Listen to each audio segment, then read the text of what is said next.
Il faut rendre à César ce qui est à César. À Ousmane Chérif Madan Haïdara, ce qui est à Ousmane Chérif Madan Haïdara. Chérif Ousmane Madan Haïdara est né le 12 mai 1955 ou 1955 à Tamani, dans la région de Ségou. Tamani est situé aux environs et à 70 km de Ségou, la 4e région en République du Mali.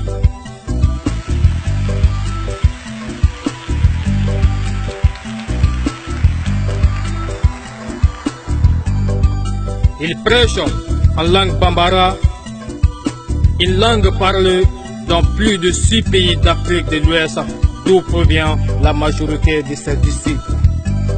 D'origine chérifienne, c'est-à-dire descendant du prophète Mohammed, paix et salut sur lui.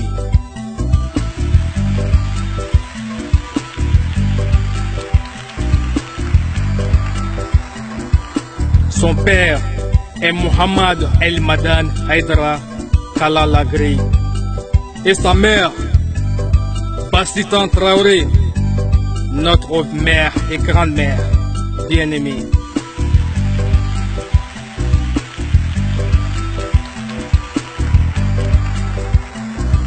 Et résidant à Tamani, où les guides se rendent toutes les fêtes de Ramadan et de Tabaski, il est communément appelé Haïdara Chérif ou Bani ou même Wulibali, qui signifie qu'on ne peut pas le contredire. On ne peut pas le contredire, je dis bien, et on ne peut pas et qu'on ne pourra pas le contredire.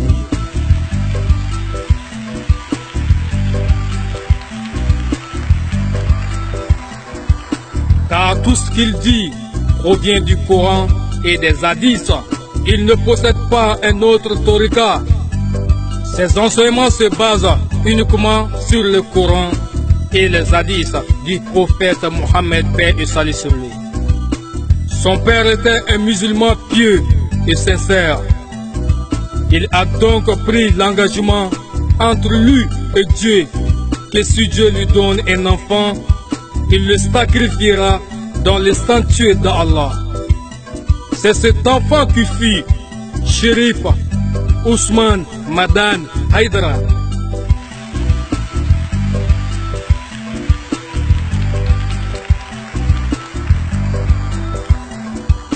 Chérif Ousmane Madan Haïdara fut d'abord inscrit à l'école française. Ensuite, son père l'a enlevé pour le mettre dans un médersa à Ségou. Engagement face à Dieu, exalté soit-il.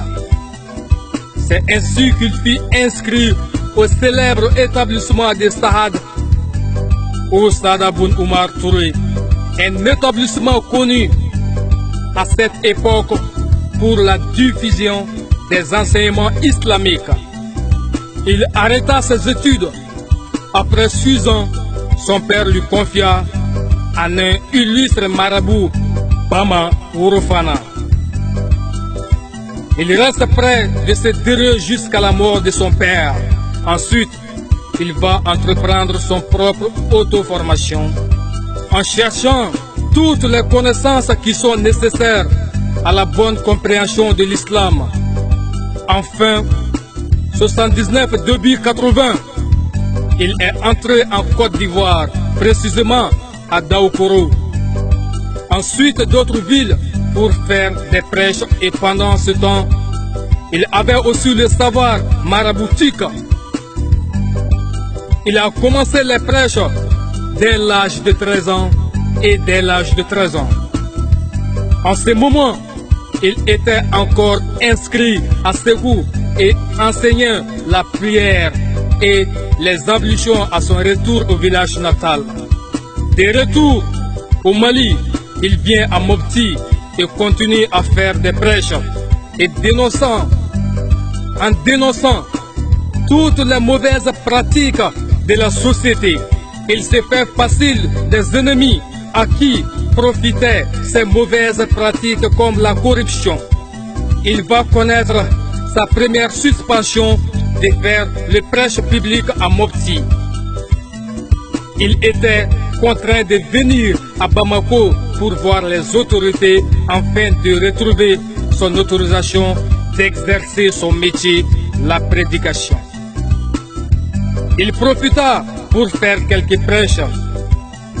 Beaucoup de gens furent séduits par tout autre prêche venant de lui, dénonçait toutes les mauvaises pratiques de la société. Un groupe de femmes lui a proposé de rester à Bamako et de continuer à véhiculer son enseignement.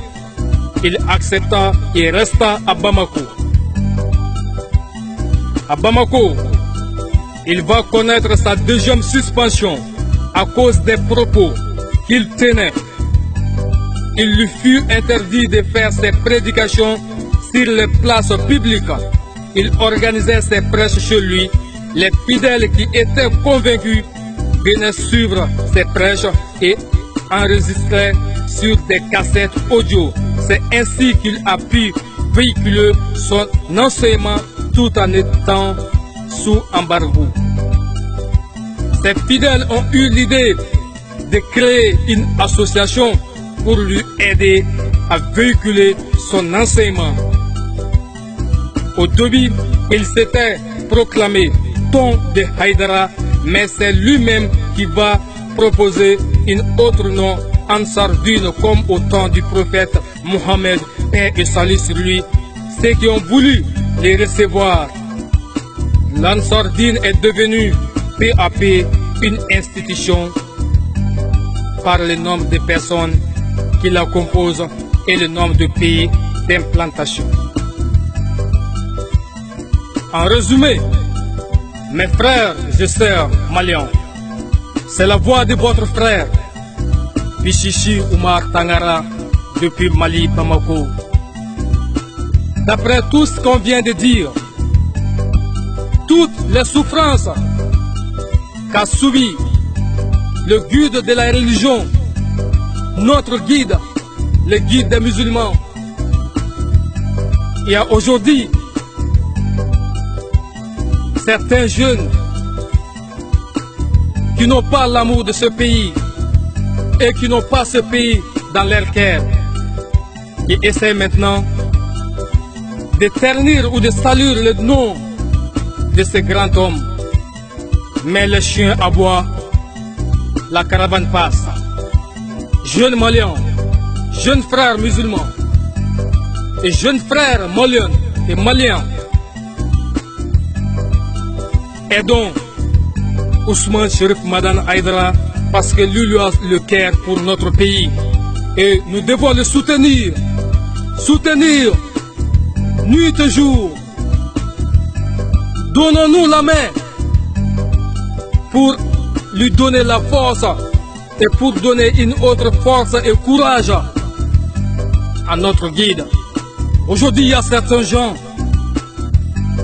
qui sont en train de ternir le nom de notre guide et le nom de l'association Ansardine. Il est aujourd'hui à retenir que l'association Ansardine n'est pas une association mêlée à du terrorisme ni à une association rebelle. L'association Ansardine est une association du développement et créée pour le développement de l'islam authentique. Même s'il y a des personnes qui pensent que l'association Ansardine est une association de la rébellion, j'insiste et je dis avec une bouche sans tremblement à des personnes de mauvaise volonté qui veulent la destruction de cette association qui est l'association Ansardine, à tous les responsables, à la société civile, à des représentants gouvernementaux et des représentants des différents organismes internationaux, à la Nations Unies. Ansardine de Ousmane Cherif Madane Haïdara est une association digne de son nom pour le développement de l'islam authentique. Et l'idée d'instaurer la paix et l'unité de notre pays. Donc, c'est la voix des sans-voix. Un message à tous mes frères maliens et maliennes et à tout le monde entier. Ansardine, c'est grâce à l'Ansardine aujourd'hui, la paix est instaurée dans notre pays. Et c'est grâce à lui que nous vivons tranquilles. En bon entendeur, la voix est libre. Je suis aujourd'hui le plus désolé de tout le monde en voyant certains Maliens en train d'insulter Ousmane Chérif Madane Haïdara. Que Dieu vous donne la compréhension de comprendre ce qu'il est en train de dire et son projet pour le Mali.